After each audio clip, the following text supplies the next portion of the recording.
It feels like it's been a lot longer than a year since J.K. Dobbins and Gus Edwards have been back there in the backfield, either next to Lamar Jackson or lined up in the pistol set behind him. It actually hasn't even been a year, I guess, theoretically, right? Those injuries happened in preseason camp. So we're not even to that point. We're not even talking about 1 year out. And it seems like it's been a long time. I was getting some film on some other players, a couple of players from the Raiders, and happened to watch a couple of plays from week one and saw Dobbins and Edwards not back there in week one of 2021. And I decided to go back and grab some film from 2020 and make a couple of videos just showing what they can do. For those of us that have forgot, it was interesting to me. I found almost two entire possessions where J.K. Dobbins and Gus Edwards carried the ball probably 80% of those possessions. Am I saying that that's what I want to occur in 2022?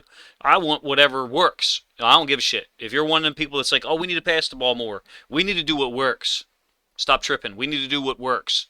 If it's running the ball against the Browns, then run the ball. If it's throwing the ball against the Bengals, then throw the ball. If it's option plays against the Steelers, so be it. It's option plays. Whatever works. Don't sit there and try to interject what you want onto what may or may not be working, because those things can change each week. And that's the point with Gus and J.K. is that you have two unique running styles. Downhill, 5 yards per carry rusher. Gus Edwards going to push the pile. He can make people miss, and he does a great job of cutting things back. Don't get it twisted about that at all. Gus Edwards has cutability. We don't know how the ACL stuff is going to affect these guys. J.K. Dobbins, different runner though. Great on stretch plays, great on side-to-side stuff, putting his foot in the ground, then coming downhill. For those of you that are like old school guys, he'd be great on buck sweep, running lateral, horizontal to the line of scrimmage, and then putting one foot in the ground and coming downhill when he sees the seam. Two different running styles, but the point is they provide the Ravens options that we didn't have in 2022, obviously. And no one really needs to be reminded of that. So, maybe this video is kind of superfluous, but in any case, I thought I would go over some stuff that I saw them do in the Cleveland game, 2020, where the Ravens won on Monday Night Football 47-42, and then from one of the Steelers games from 2020. So JK's back there. He's following the pulling receiver, which is Willie Snead, something that I forgot we utilized so much. We would run behind Ricard, obviously. We would run behind Snead, obviously, when he was in motion. We don't really have a receiver like that at this point in time that we feel comfortable, lead blocking with. Anyway, there's Dobbins set next to Lamar. Both of those guys, Gus and J.K., can be functional. They can be effective, I should say, either lined up in the traditional, sidecar, A-gun, B-gun, king, queen alignment next to the quarterback, or lined up in the pistol that Greg Roman seems to like. Gus here with this really unique play for a touchdown against Cleveland.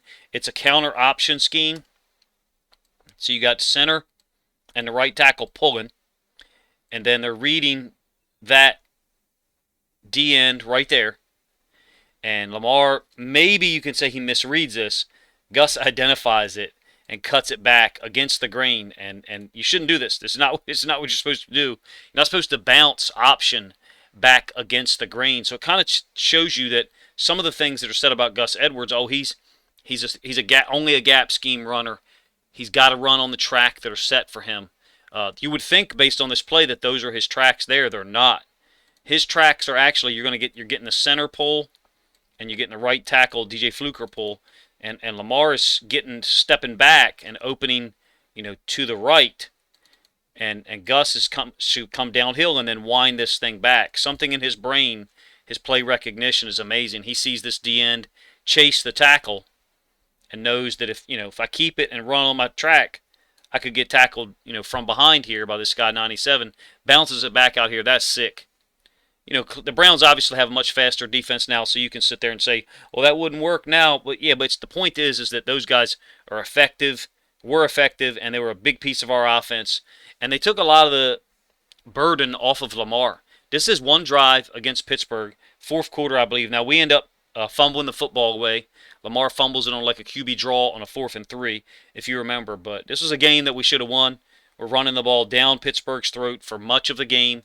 There were 2 or 3 possessions there in the third quarter where they shut us down. Nice adjustment here in the second half that Greg Roman and the offensive staff made. whoever made the adjustment, going with a load option. I call it a load option. Some people call it a lead option. So we're going to run speed with essentially what is speed option with Lamar. He's eventually going to pitch the ball back to J.K. But the part about that some people call load and some people call lead is you're getting this guy running out of here and trying to pick up a second level blocker. So essentially you're running option, pitching off the outside linebacker, but now you've got a blocker who can go get this front side inside linebacker if Orlando Brown's not able to get him. Look at that athletic move, man. James Williams, I think. Really good player, underrated. I feel disrespectful for not remembering his name. Clock's running, very next play. We got Gus in this time. Duve in motion. Again, bounces it outside the scheme. Letting you know that Gus Edwards isn't just a gap scheme runner who can only, take things down the hill. He's great on stretch. Great. Now, this is not stretch, obviously. This is supposed to be one-back power here to this side. And it's really neat how the Ravens are doing this because it's a same side run.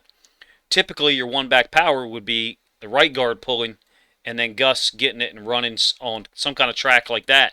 This is a same side run, meaning Gus is lined up on the right, and the run play is, in fact, to the right.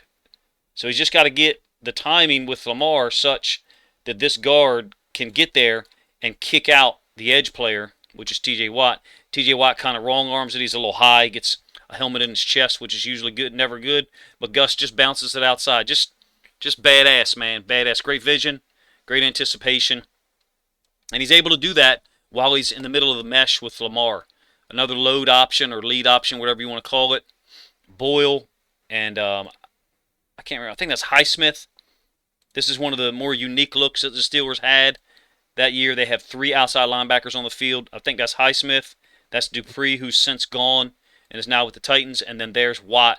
The Ravens were noticing that when they went with this 3 outside linebacker look, they were setting them to one side or the other. In this case, the Ravens run away from those 2 guys, and they've got a man advantage when you talk about bringing the H-back, which is Boyle in play. But anyway, look at the collision between Highsmith and Boyle. That's why the Steelers-Ravens is the greatest rivalry in sports, if you ask me. The most fun one to watch. Maybe we shouldn't say greatest, but there are what, 5 Super Bowls between those 2 teams? 4 Super Bowls since 2000, in the last 22 years. So that's a significant number, if you ask me, just between 2 teams. 2nd and 1, still down 4, same drive. J.K. back in the game, downhill. And look at his cut ability. Gus can make that cut, too. There's no doubt about that. They both are capable in these short yardage situations. I'm not really interested in breaking down the film, like I have on some of the plays for each and every single play, to be honest with you. The point is, like, when you watch it and you're like, our quarterback hasn't had to do a thing. He hasn't had to do a thing so far.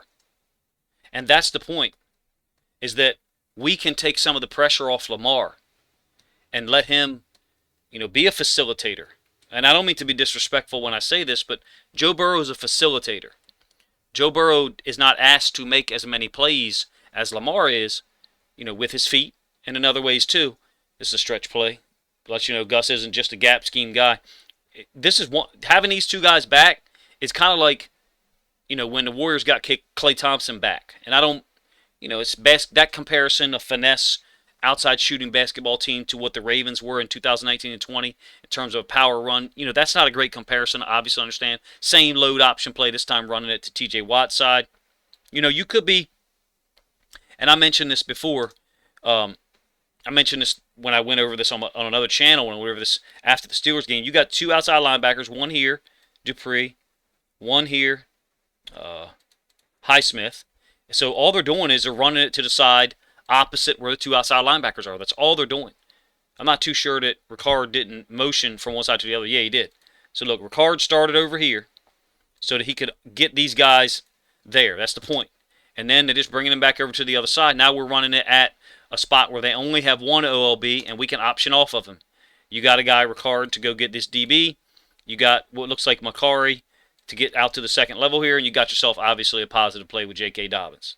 He almost breaks this thing, which was unbelievable. You get the end zone angle, too. Anyway, when we get them back, like, they can carry the load on offense, and we have Bateman, Andrews, Brown. Duvernay, Prochet. I think Tylan Wallace will contribute. Man, when you start to look at the talent that's there, and I have forgotten. Me personally, I have kind of forgotten that there was so much talent there and so many guys. Load option again. Now, what's different though? This time, we run it to the side where we got two OLBs. There's Dupree, and there is Highsmith. Now, Lamar cannot get out on the edge at all because you have a guy for the quarterback, Dupree, and you have a guy for the pitch man, even though he's getting cut blocked right now by, I think that's Boyle. You'll see from the end zone angle how quickly and abruptly Lamar had to keep it and cut it back because they have a guy for him now, and they have a guy for the pitch man. Pretty cool little chess game that was there. And we know how this possession ended. Unfortunately, it ended with a QB draw on a 4th and 3, whereby you have 3 second-level players. It's an empty formation. If you remember back at that time, even in 2019, Ravens were running a lot of QB draw on empty sets. So Steelers have perfect alignment here. You have one inside linebacker with his left foot, inside foot on the outside foot of the tackle, and then you have an apexed inside linebacker, which is Spillane. They call his right foot here, so he's apexed way out wide, even though technically, he would have one of these gaps, or he could have one of those gaps in there. And then you got Fitzpatrick, face mask, is also looking right at Lamar. As soon as he puts his foot in the ground, they're on it. 2 guys right there. I think it's Williams. Again, forgive me if I'm saying the wrong last name. That's disrespectful. That guy's a hell of a football player, or was. And then Spillane was a little bit later than them. So you had a turnover there when we were right down there to win the game. Then you got obviously the fourth quarter, last play of the game, 5 seconds left, where Snead is going to run the vertical, and then this safety, which I think is Micah Fitzpatrick, is going to knock the snot out of him. Look, bringing some of this film back in my brain was interesting because I was like, man, look at all the options that we'll have compared to 2020. And it's not like, look, for real, it's not like this offensive line was that imposing. I mean, you had 2 of the same guys, Bozeman and McCarry, but they're both in different spots here. It's not like this offensive line was that imposing. I don't know that Skura is in the league, and I don't mean to be disrespectful. He's an NFL lineman, good football player, obviously great football player, and I don't know where DJ Fluker is, but they certainly are on the Ravens, and that was the Ravens' choice. Orlando Brown, that was his choice. We had to trade him away because he didn't want to be here. Was there some evidence there that maybe you could call a penalty? Look, that would get called in certain situations. I don't want stuff like this called, man. I don't. You got to let DBs challenge the football. Got to let DBs play football. You guys let me know what you think, man. I just decided to fire up some film or record some and fire it up and just kind of talk about how glad and excited I am that those guys will be back. Now will they be back in week 1? Who knows? Maybe they'll be put on the PUP list and they won't be back till week 7 or something like that. And that might be a good idea if one of them, goes on the list and doesn't come back until later. And then the Ravens can use some other guys, some of the young guys, if the coaching staff is actually willing to use them and or sign a guy, like Melvin Gordon, like we talked about earlier this week. Guys, let me know what you think. Let me know how excited you are. Obviously, the offensive line issues have got to be figured out. They've made some steps with Moses, and the draft is coming up, so you could still add some weapons. So there's a lot to happen between now and then, but I just wanted to kind of revert people's brains and thoughts back to what we have seen these 2 young guys do before.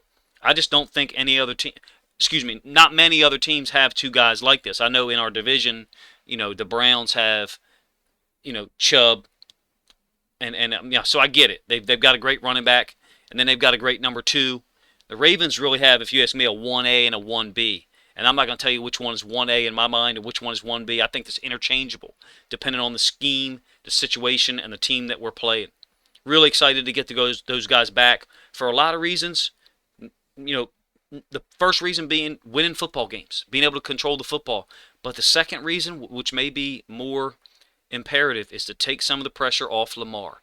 Make it to where he's not having to make so many decisions on every play, and any slight misstep by him in terms of a decision or moving this way when he should have gone the other way, causes something real bad to happen, like a chain reaction. J.K. Dobbins and Gus Edwards can carry some of that load for Lamar Jackson, and he needs that. He can be a hero 17 times in the regular season. He can do that. but I don't think we should ask him to do that. And let me know what you guys think of that idea, that that's even more important than the production that we get out of Dobbins and Edwards, is the ability to take some of the pressure off Lamar and then strategically use him in the run game, play action game, and maybe even some bootleg stuff. Let me know what you guys think of the video in the comments section.